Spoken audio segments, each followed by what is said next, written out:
Assalamualaikum warahmatullahi wabarakatuh. Perkenalkan, nama saya Friyaman Anggela dengan NIM 4132011008. Saya berasal dari Prodi Logistik Perdagangan Internasional. Saya di sini akan mempresentasikan laporan analisis laporan keuangan perusahaan manufaktur, yaitu PT Arwana Citra Mulia Tbk. Selanjutnya di sini ada gambaran umum perusahaan. Ada pendirian perusahaan. PT Arwana Citra Mulia ini didirikan dengan nama PT Arwana Citra Mulia berdasarkan Akta Notaris Raden Santoso nomor 21 tanggal 22 Februari tahun 1993 yang telah diubah berdasarkan Akta Notaris Imam Santoso SH nomor 147 tanggal 26 Oktober 1993 dan nomor 105 tanggal 15 November 1993. Antara lain mengenai perubahan nama perusahaan menjadi PT Arwana Citra Mulia. Anggaran dasar perusahaan dan perubahannya telah mendapat pengesahan dari Menteri Kehakiman Republik Indonesia dalam surat keputusan nomor C2 garis strip 14065 HT0101 tahun 93 tanggal 25 Desember 1993 dan telah diumumkan dalam berita negara nomor 95 tambahan nomor 5576 tanggal 27 November tahun 1993. Anggaran dasar perusahaan ini telah mengalami beberapa kali perubahan. Perubahan terakhir dengan Akta Notaris Yana Valentina Wila Marta SH MKN nomor 4 tanggal 28 Mei 2015 mengenai penyusunan kembali seluruh anggaran dasar perseroan. Dan perubahan terakhir tersebut telah didaftarkan kepada Menteri Hukum dan Hak Asasi Manusia dalam surat keputusan nomor AHU AH 0103 0941 1417 tanggal 12 Juni 2015. Selanjutnya di sini ada penawaran umum saham perusahaan pada tanggal 28 Juni tahun 2001. Perusahaan memperoleh surat pemberitahuan efektif atas pernyataan pendaftaran emisi saham nomor S1595-PM tahun 2001 dari Ketua Badan Pengawas Pasar Modal Bapepam untuk melakukan penawaran umum perdana sejumlah 125 juta saham dengan nilai nominal 100 perak setiap saham dengan harga penawaran 120 perak setiap saham.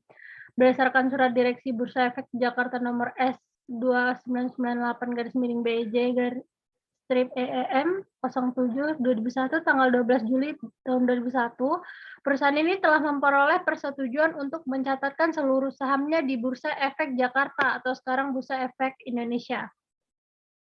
Dan pada tanggal 25 Oktober tahun 2002, perusahaan ini memperoleh surat pemberitahuan efektif atas pernyataan pendaftaran sehubungan dengan penawaran umum terbatas 1 nomor S2343-PM tahun 2002 dari Ketua Bapepam dalam rangka penerbitan hak memesan efek terlebih dahulu sejumlah 356.753.150 saham dengan harga penawaran sebesar Rp100 setiap saham. Selanjutnya ini ada pemecahan saham. Pada tanggal 28 Maret tahun 2013, perusahaan melakukan pemecahan saham atau stock split dengan rasio 1 lama 4 baru mengubah nominal per saham dari 50 perak menjadi 12,5 per saham. Perdagangan saham dengan nilai nominal baru tersebut di Bursa Efek Indonesia dilakukan mulai tanggal 8 Juli tahun 2013. Selanjutnya di sini ada analisis laporan keuangan. Yang pertama itu ada neraca. Yang pertama ada aset lancar, keterangan di sini ada kas dan setara kas. Ada piutang usaha, ada pihak berelasi, pihak ketiga, piutang lain-lain, persediaan, pajak dibayar di muka, biaya dibayar di muka, aset lancar lain-lain. Di sini kas setara kasnya di sini mengalami penurunan. Pihak berelasi di sini tahun 2020-2019 analisisnya naik, dan pihak ketiga di sini tahun 2020 ini mengalami kenaikan. Selanjutnya ada piutang lain-lain, ini mengalami kenaikan juga. Ada persediaan mengalami kenaikan, dan pajak dibayar di mukanya mengalami penurunan.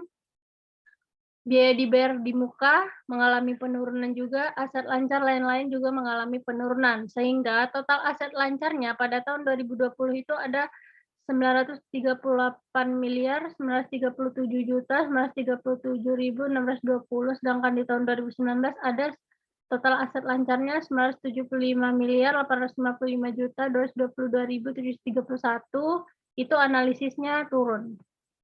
Selanjutnya di sini nilai persediaan bahan baku, barang dalam proses, dan barang jadi. Keterangan di sini ada barang jadi, ada bahan baku, bahan pembantu, perlengkapan suku cadang, barang dalam proses. Di sini barang jadinya pada tahun 2020-2019 ini analisisnya naik, sedangkan bahan bakunya juga kita bisa lihat di sini, ini analisisnya mengalami kenaikan.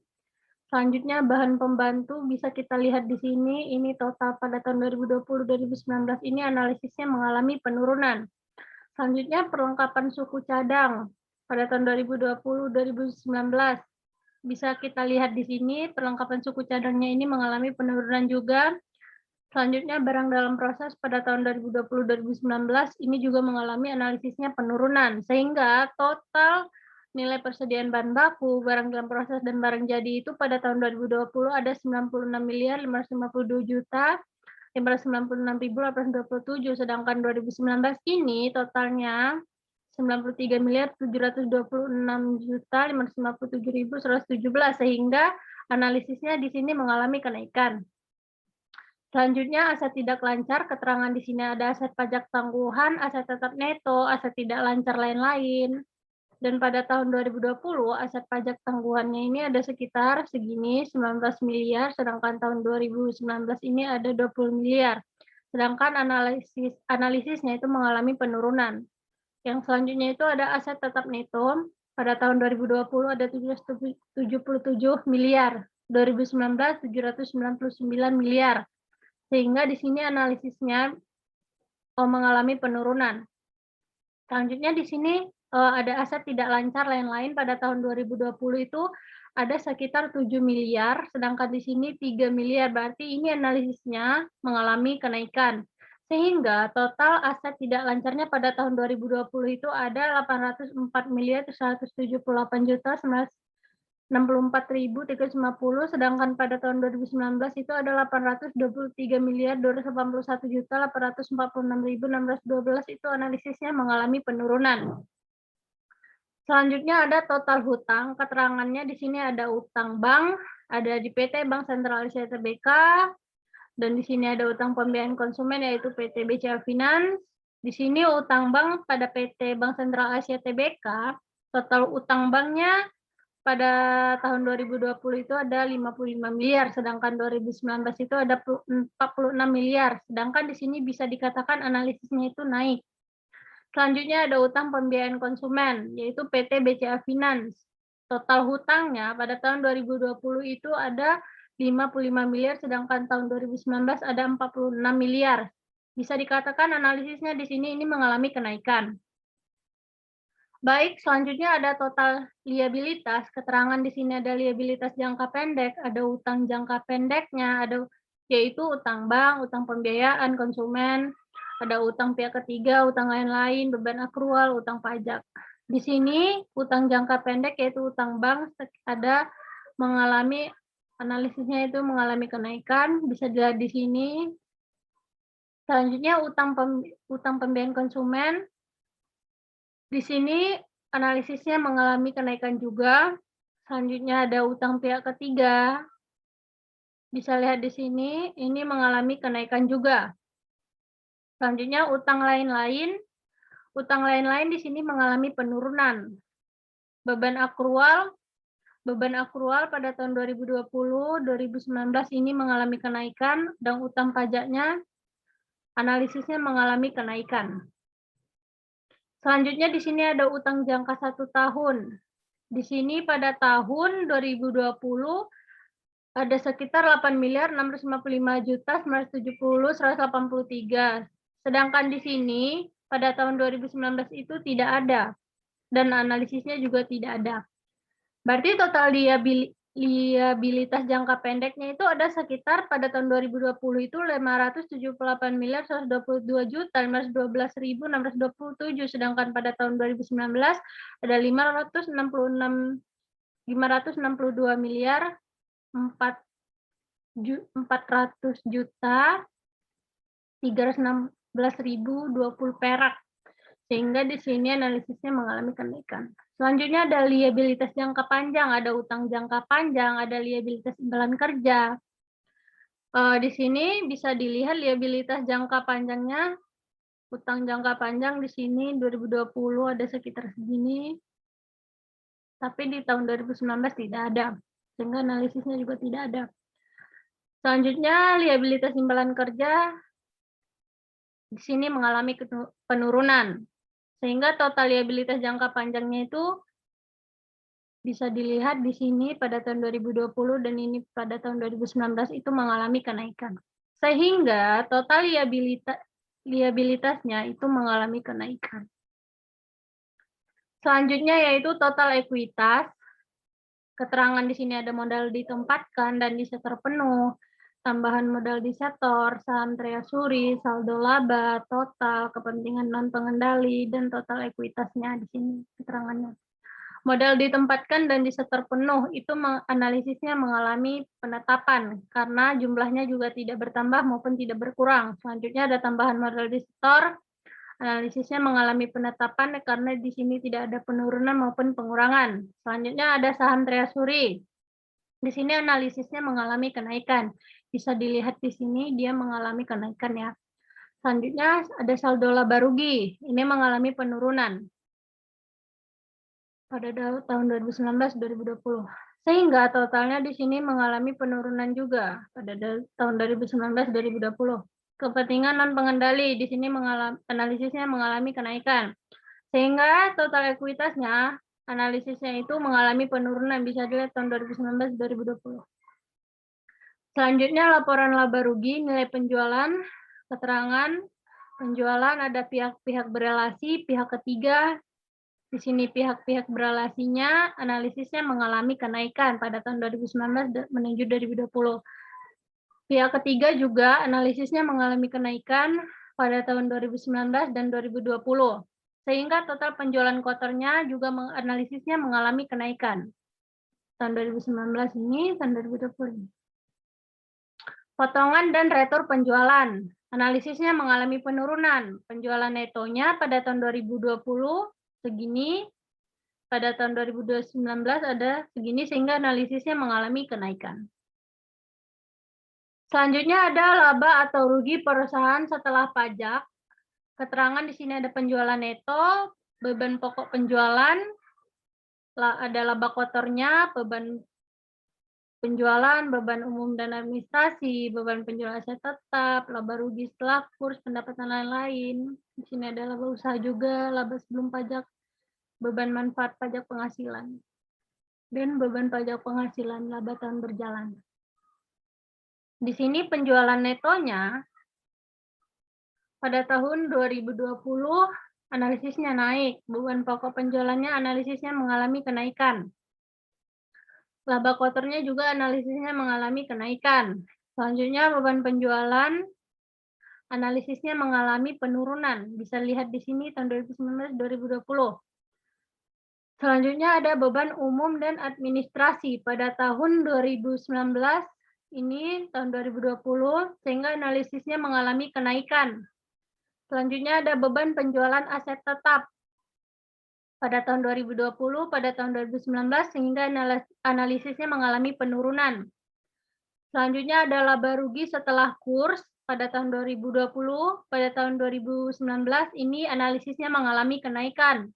Selanjutnya ada pendapatan lain-lain pada tahun 2020, pada tahun 2019, sehingga analisisnya mengalami kenaikan. Sehingga laba usahanya itu pada tahun 2020 ada segini, pada tahun 2019 ada 77 miliar 978 juta. Dan analisisnya itu mengalami kenaikan. Selanjutnya ada pendapatan keuangan neto, bisa dilihat sini tahun 2020, ini pada tahun 2019 analisisnya mengalami kenaikan juga. Beban keuangan pada tahun 2020 dan pada tahun 2019 mengalami penurunan. Selanjutnya ada laba sebelum pajak. Analisisnya juga mengalami kenaikan. Selanjutnya ada beban manfaat pajak penghasilan. Pada kini tahun 2020 yaitu ada sekitar segini dan pada tahun 2019 ada sekitar segini. Berarti dia analisisnya mengalami penurunan. Selanjutnya ada tangguhan. Tangguhan ini sekitar pada tahun 2020 ada segini totalnya dan pada tahun 2019 ada Totalnya jumlah biayanya segini, berarti analisisnya mengalami kenaikan. Selanjutnya ada beban pajak penghasilan pada tahun 2020 ini dan pada tahun 2019 ada ini. Analisisnya mengalami penurunan, sehingga laba tahun berjalannya pada tahun 2020 ada 66 miliar, sedangkan 2019 ada 56 miliar, sehingga analisisnya mengalami kenaikan. Baik, selanjutnya ada harga pokok penjualan, keterangannya, bahan baku yang digunakan pada tahun 2020-2019 analisisnya mengalami kenaikan, upah buruh langsung analisisnya mengalami kenaikan, beban fabrikasi ini tahun 2020-2019 mengalami kenaikan. Total beban produksi tahun 2020-2019 mengalami kenaikan. Selanjutnya ada persediaan barang dalam proses. Di awal tahun ada segini 6 miliar, 2019 ada 5 miliar, sedangkan mengalami analisisnya kenaikan. Akhir tahun ada 5 miliar, 2019 ada 7 miliar, sehingga analisisnya mengalami penurunan. Selanjutnya, beban pokok produksi. Tahun 2020 ada 423 miliar, tahun 2019 363 miliar mengalami kenaikan. Selanjutnya ada persediaan barang jadi. Di awal tahun ada 50 miliar, tahun 2019 ada 62 miliar sehingga mengalami penurunan. Akhir tahun ada 51 miliar, tahun 2019 ada 9 miliar sehingga mengalami kenaikan. Sehingga harga pokok penjualannya pada tahun 2020 ada 422 miliar, sedangkan tahun 2019 itu hanya 417 miliar sehingga analisisnya mengalami kenaikan. Baik, di sini ada biaya produksi yang terdiri atas bahan baku, yaitu keterangannya di sini ada bahan baku yang digunakan pada tahun 2020 itu ada 127 miliar 202 juta 91.679, sedangkan 2019 ada 110 miliar, sedangkan di sini analisisnya mengalami kenaikan. Selanjutnya ada biaya tenaga kerja langsung, keterangannya upah buruh langsung pada tahun 2020 15 miliar, 2019 14 miliar, sehingga analisisnya mengalami kenaikan. Berikutnya ada kesimpulan yang bisa diambil, yaitu PT Arwana Citra Mulia Tbk telah membuat laporan keuangan konsolidasian berdasarkan konsep akrual dan menggunakan konsep biaya historis, kecuali untuk akun tertentu yang diukur dengan menggunakan dasar seperti yang disebutkan dalam catatan atas laporan keuangan konsolidasian. Laporan arus kas konsolidasian ini menyajikan arus kas yang diklasifikasikan dalam aktivitas operasi, investasi, dan pendanaan. Berdasarkan analisis di atas juga dapat disimpulkan bahwa PT Arwana Citra Mulia Tbk ini mengalami peningkatan laba dan pada tahun 2020 laba mencapai 66 miliar 537 juta 989.990, lebih tinggi dari tahun sebelumnya, yaitu tahun 2019, yang senilai 56 miliar 298 juta 692.953. Salah satu penyebab utama yang menyebabkan laba tersebut meningkat yaitu total penjualan yang juga meningkat, yaitu senilai 583 miliar 614 juta 517.052 perak pada tahun 2020, yaitu tahun berjalan. Sekian presentasi saya mengenai analisis laporan keuangan. Apabila ada penyebutan kata yang salah atau penyebutan bilangan yang salah, mohon dimaafkan. Wabillahi taufik wal hidayah. Wassalamualaikum warahmatullahi wabarakatuh.